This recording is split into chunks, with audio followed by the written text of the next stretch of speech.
kerajaan akan berikan ikan sepanjang masa. Peruntukan itu, peruntukan ini. Di sinilah Tun Razak, ya, betapa bijaksananya pemimpin kita waktu itu.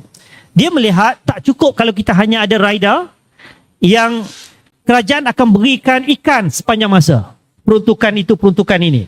Tetapi waktu itu nak cari orang Melayu yang profesional, accountant, lawyer, doktor, engineer, arkitek, tak ada. Ya? Kalau ada pun satu dua. Membicarakan berkenaan perlunya satu transformasi besar-besaran. Bagaimana RIDA ini perlu ditransformkan menjadi satu institusi yang benar-benar mengangkat martabat sosioekonomi orang Melayu.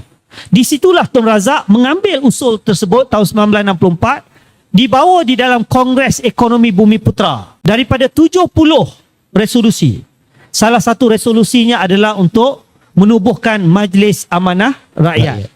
Dan Tun Razak sendiri yang membentangkan, dia kata apa?